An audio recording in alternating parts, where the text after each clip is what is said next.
What's up, everybody? One-Eyed Buffalo here with our very first tutorial video. I'm going to do a tutorial on all of the items in the game Phasmophobia. And if you're wondering what Phasmophobia is, it is a ghost hunting survival type game. It is available on Steam. It is a VR compatible.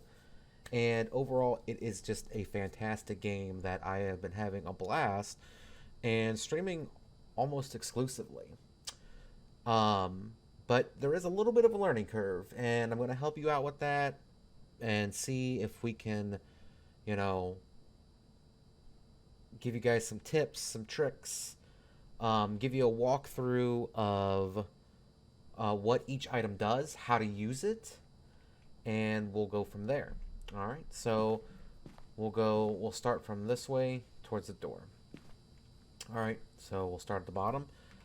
The ghost book is used for certain types of ghosts. Certain ghosts will write in the ghost. It's considered evidence. It's ghost writing.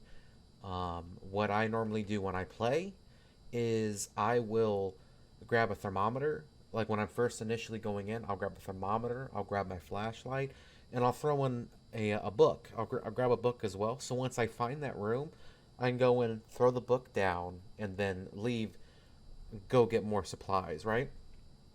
And as you can see, that little phased out book right there, that's where I can place it. And if I hit F, it places the book back there as opposed to just dropping it. Sometimes the ghost will write in the book when you're not there in the room. Sometimes it'll only do it if you are there. I've had instances where the ghost will even write in the book when it's still in your hand and you walk into the room that it's in. So keep that in mind. This is a flashlight. It's the strong flashlight. It's the best flashlight. I always go with this unless unless one of my viewers challenges me not to. But definitely get one of the, I think it's called sports flashlights. You definitely want one of those. Alright, moving up. Here is the black light. This is used for fingerprints. And also, sometimes if you point it to the ground, you are able to find footsteps as well. The footsteps do not count as fingerprints, though. You can find fingerprints on windows, on doors, light switches. If it's messing with the lights a lot or touching the doors, go in there with a UV flashlight, and you will, you might be able to find fingerprints. The fingerprints on the light switch looks like a little, I guess you could say a little thumbprint, whereas on the door and the windows, it's a full handprint. So just keep that in mind. And yes, you can have both flashlights on at the same time. Alright. So let's drop that. This is just your regular flashlight. It's a lot weaker than this one. Whoops. It's a lot weaker. It's not nearly as bright. I mean, it's not horrible, but the sports flashlight's a lot better, in my opinion. I keep dropping everything. Video cameras. You use this to look for ghost orbs. And you can also watch your friends die when the ghost is hunting and you're sitting in the truck scared. You use the recorder to look for ghost orbs. When you find the room that it's in, you can place cameras. I like to have a good coverage on each corner, or pick two of the best corners in the room and maybe one in the hallway or wherever towards facing the entrance of the door to the room where the ghost is in, to get a good coverage of where the ghost orb might be, because sometimes they do wander. I've had ghost orbs that would have gone from the bottom of the stairs in the farmhouse, go from the bottom of the stairs, go up, and then float around for a little bit, and then go up in the attic. It was the wildest thing. I had never seen a ghost orb do that before. That being said, you can turn it around, rotate it, Place it, and then you can turn it on. As you can see, it keeps changing the camera like that, and there it is. You'll watch your camera through there. Another thing, the tripods, very useful. Instead of placing it on here, like on a desk or on the floor or what have you, you can go ahead and just pop that on the tripod and you're good to go. Alright, moving on up.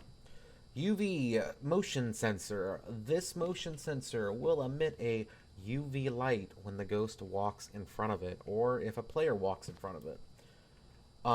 Unfortunately, it does not count for the regular motion sensor. This is the regular motion sensor. They both act, well, okay. Come on now.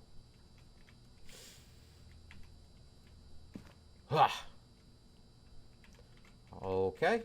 Come on. There we go. We did it. We did it. They both act the same. One just lights up UV. This one, the regular motion sensor, does count for your objectives, and it lets off a sound when someone or something walks in front of it. And the red light will go to the green light. Moving down, this is a motion sensor.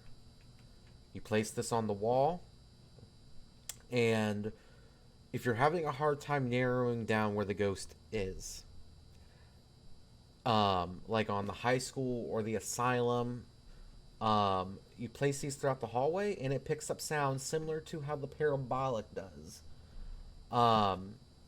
If you are one man down, or maybe you just want to tinker with it and play with it, maybe experiment, definitely go down the hallways with them, with the sound sensor, and place them. And if the ghost does something, like drops something, throws something, turns the sink on, it will pick up that sound in the hallway. And when you do the sound sensor, a portion of the room, the radius, will highlight yellow. It's a yellow square. The room will highlight yellow to show you exactly where your coverage is. And then you see how it says sensor 1, 2, 3, 4, and how strong it is. Once you place your sensor, the name of sensor 1, 2, 3, 4 will change to where the location actually is. It could go to kitchen, left corridor, hallway, basement. It'll change the name of the location of where it is. Okay? Very useful. Very, very useful. Alright, moving on up to the beefy stuff here. We have the spirit box. Now, the numbers mean absolutely nothing. Don't worry about it. Even if it says nothing detected, don't worry about it. The numbers mean nothing. The spirit box is used for certain types of ghosts that will talk to you through a spirit box. It is considered evidence when one of them does talk into it. You are able to place it down, and you can walk around and talk. Some common things to say in the spirit box are, where are you? How old are you? Give me a sign. Are you friendly? Do you want to hurt us? Do you want us to leave? Those are some common things. I believe there's a list somewhere you can go and look for certain triggers for the ghost to respond to you. But yes, that is the spirit box. Well, I just keep dropping everything today. But yes, that is considered one of the evidence. So when it talks to you, make sure you plug that into your journal. All right. Coming over here, glow stick can be used as a UV light. Little radius, little coverage of where it lights up, but it can be used. It can also be used to mark places. Sometimes when I'm by myself in the asylum, and I'm away from my group, and if I find the ghost room, I'll use it as a marker, and I'll tell them, hey, it's on the left side, downstairs. I marked the room with a UV with a glow stick.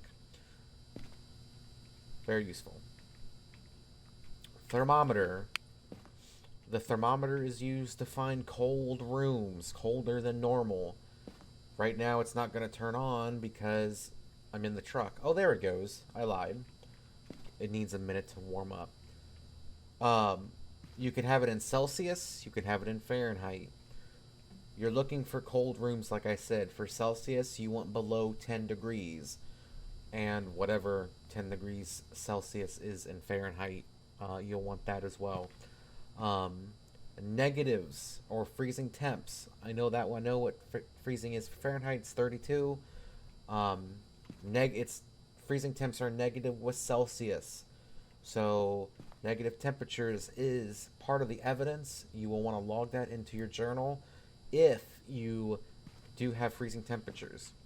Now, a really cool thing is if you don't have a thermometer, say someone else has one, you didn't get to grab one in time, or your group forgot to get one. If you walk into a room that is freezing at the time, you will see your breath. It is a giveaway that there is freezing temperatures. Just so you're aware. Sanity Pills. I think they're a little overpowered sometimes, but they're very, very useful. Sanity Pills are when your sanity dips below 50-ish. Once it dips below 50, sometimes it's 60. If it dips below 60, a demon can hunt you when you're 50. However, that's the exception. The rule is under 40 is when a ghost can start hunting you. So be careful. If you haven't found the room yet, or if you haven't had any evidence yet, in your 40s and the ghost is already hunting you, you may want to go ahead and take some pills just to keep your sanity up, to give you a little more time just to get some evidence. Alright, and the crucifix. The crucifix is like a protective bubble. Alright, let me double check what the radius is. I believe it's 3 meters. It is 3 meters.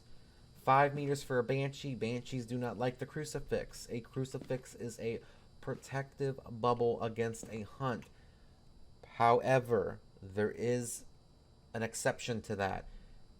You place it down, okay? If you're in a room, you found the room that it's in, you place it down. It is a protective bubble against you. If the ghost tries to hunt you while the ghost is in the bubble,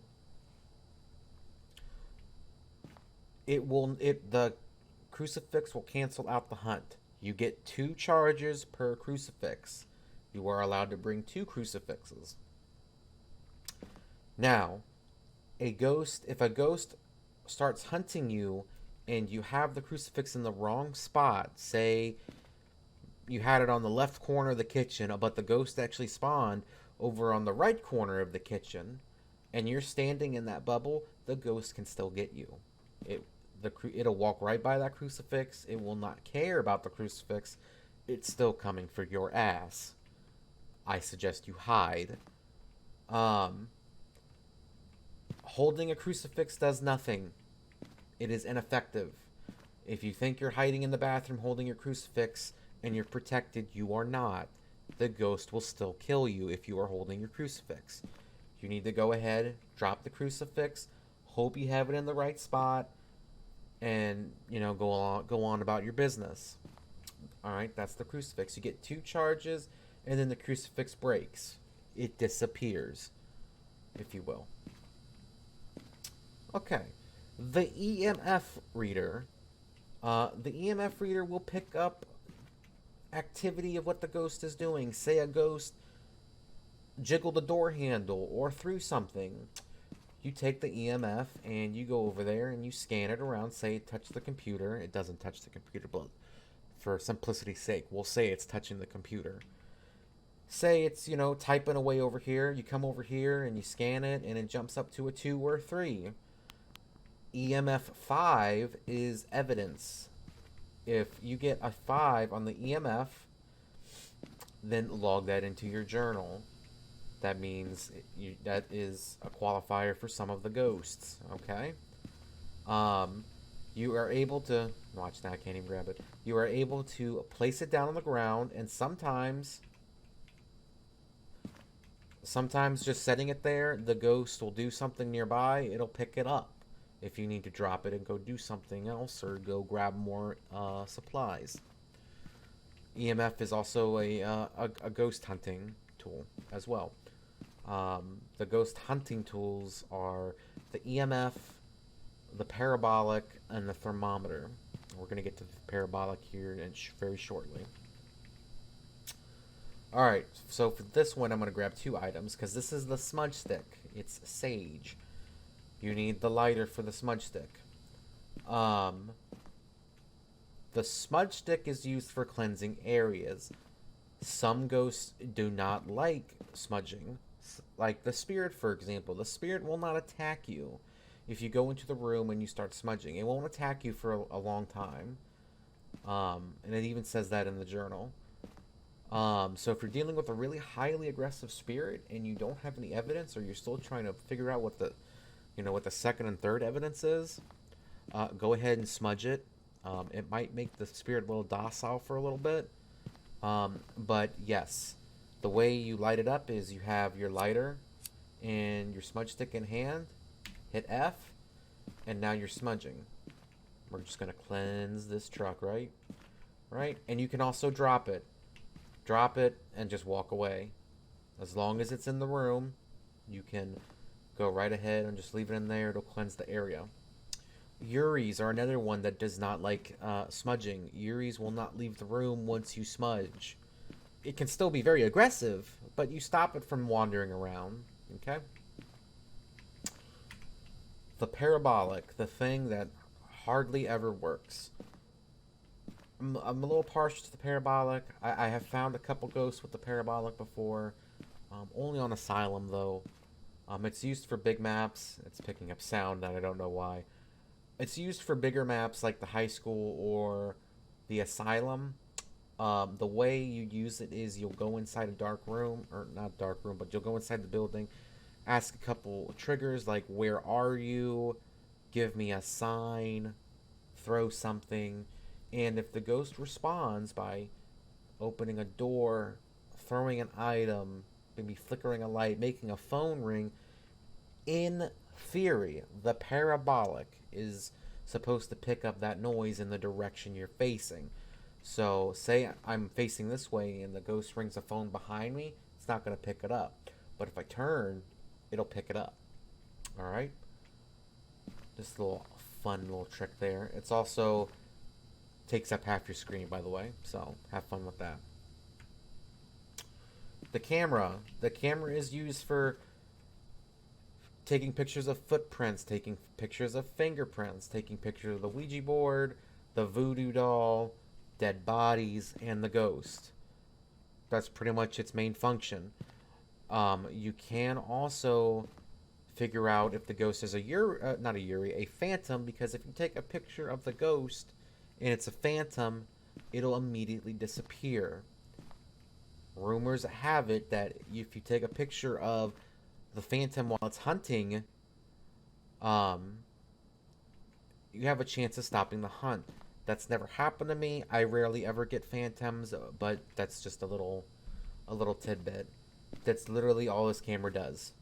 You just take pictures. You can have 3 of them per match. Oops. Candle. Similar to the smudge stick. If you want to light it, hit F with a lighter, and you have a little bit of light in case the power goes out.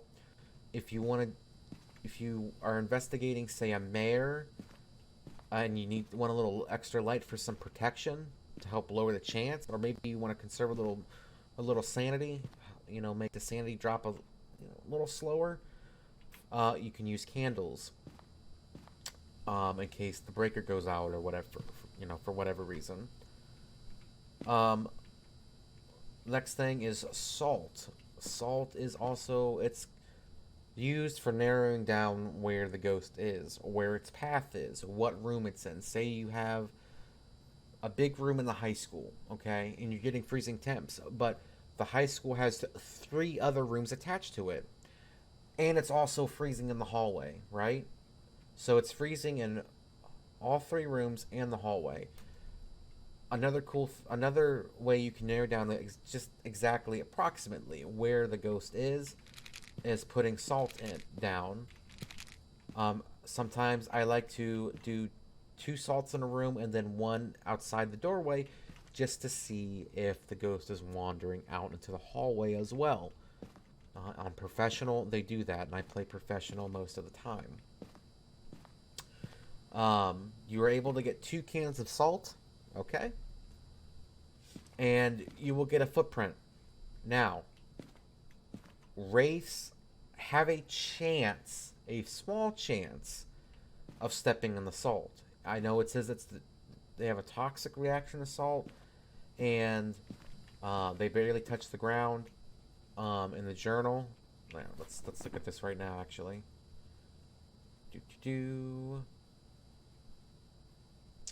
a wraith,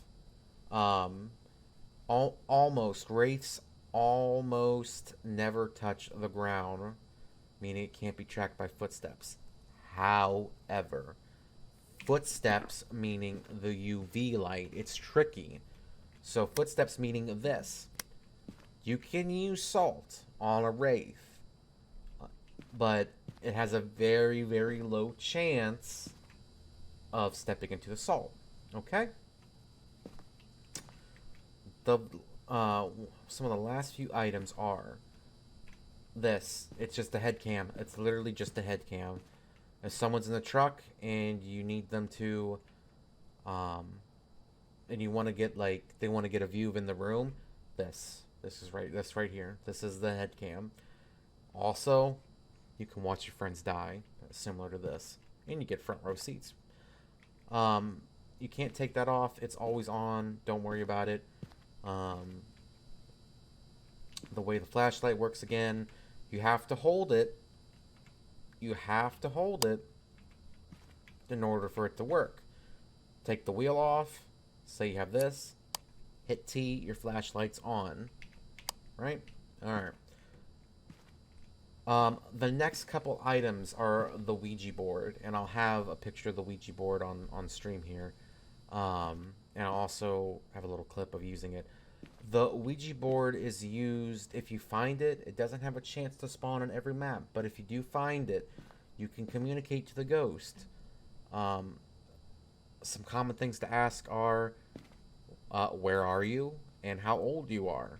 I had a Ouija board spawn in the bathroom upstairs in the high school once, and it told me it was in the girls' locker room downstairs on the complete opposite end of the high school. Keep in mind, using the Ouija board drains your sanity like no other. If you find the Ouija board and you're doing it on anything that's not professional, like, say, well, that's dumb. If you're doing it on anything that's not professional, like amateur or intermediate, if you ask it a question and it successfully answers you, meaning you get a full-blown answer, and your timer is still running, you just got rid of your timer. If you had 4 minutes left on your timer, you got super lucky, you found the Ouija board right off the bat, and it answered your question, your timer's gone. You have no more timer. It's done. Also, if you successfully answer, or if it successfully answers your question, and it's a demon, it will not drain your sanity. Just a little FYI. Another thing is the Voodoo Doll. The Voodoo Doll is, I don't know if this part is for certain, but I've heard some people say that picking up the Voodoo Doll makes it very angry. I don't know that. I cannot confirm that. But I can confirm that the Voodoo Doll can sometimes be used to track down where exactly the ghost room is. If you pick it up, drop it down on the floor, sometimes the ghost will, or not the ghost, the Voodoo Doll will run to the direction. And won't say you're in, one room across the hallway, and the ghost is down the hall in another room. It won't open. It won't go out the door and walk down the hallway and go into the other room. No, it'll pretty much smack itself against the wall in the general direction of where it is. So it'll probably take a couple tries, but you can use the voodoo doll to track it down. It's considered running towards the ghost room when it does that. Um, so why don't we get some footage and I'll show you guys all of these items in action so you get a better understanding of what's going on. All right. So here's a quick example of how you use the thermometer. Notice how it's at 14 degrees Celsius, and once I look at that room, it dips down to 4 degrees. That is where your ghost is. Anywhere below 10 degrees Celsius is going to be where your ghost is. Notice he's not in the hallway, and every time I look at that room, it dips below 10 degrees. So he is in that room, and he's waiting for me. So once I'm done with the thermometer, I grab the book, and I place the book down, and then we wait for ghost writing. Sometimes a ghost will write in the book, and it's evident. So I'm going back to that room. I have a UV flashlight, and I also have an EMF to see for fingerprints and to see if we can get an EMF 5. Those are both evidence you can log in your journal. Um, as I'm going into the room, I turn on the UV flashlight, I look for fingerprints on the door. As I walk in, I notice there is writing in the book. There's your first clue. Go in some more, and I look at the light switch, and there's a fingerprint on the light switch as well. I switch over to the EMF to see what's going on, and the ghost ends up actually touching the door as soon as I walk in and gives me an EMF 5 right off the bat. So we had a really, really, I guess you could say, extroverted revenant we were dealing with. Can you show yourself? So we nailed down where the ghost room is. We have a spirit box on the floor. We start probing it with questions to see if we can get a response. We do have a quick listen. What you want from us? Make Pain. sure you log in Okay. that you do have spirit box because that is evidence and that is a clue to what ghost it is.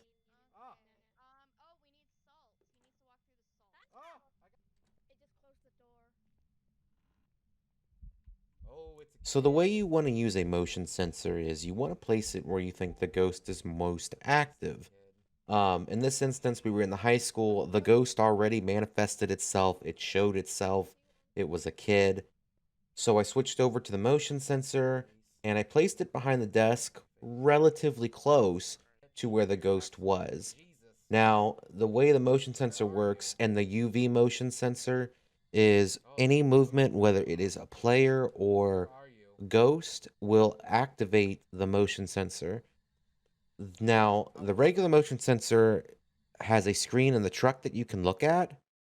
The UV motion sensor does not, but they both act exactly the same, by the way. They both light up when there's motion. So, salt is a really great tool to track the ghost's movements. Sometimes on professional levels, you get freezing temps in the hallway, but then you get freezing temps in the room next to the hallway, and then sometimes you get freezing temps in the room next to that room, and you're kind of wondering, well, where exactly is the ghost? Use salt. Salt is a fantastic tracking tool. If you're unsure, throw some salt in room number 1, throw some salt into room number 2, and throw, a pile of salt in the hallway. Ghosts do travel on professional levels, so sometimes it might not be in that room. I mean, it'll come back eventually, but you know, it's good to have a general idea of where the ghost is patrolling because you need to know where it could possibly spawn when hunts happen. And it's good to know where you need to throw a crucifix down. So remember how I said the parabolic works sometimes and sometimes it doesn't? Well, in this instance, it did. I'm in the basement on Asylum.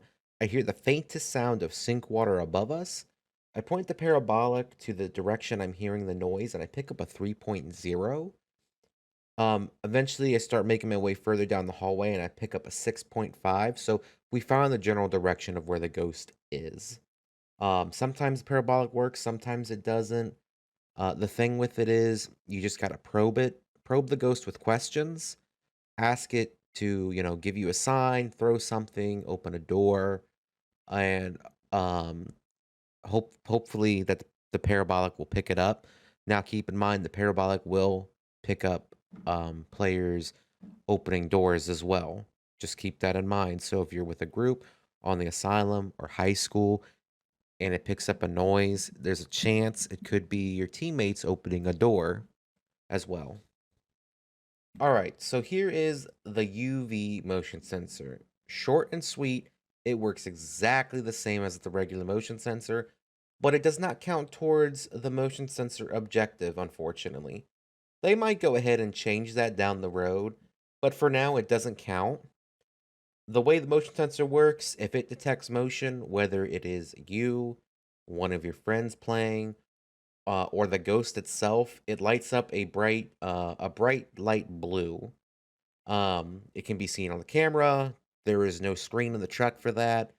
It's kind of just, the poor man's motion sensor.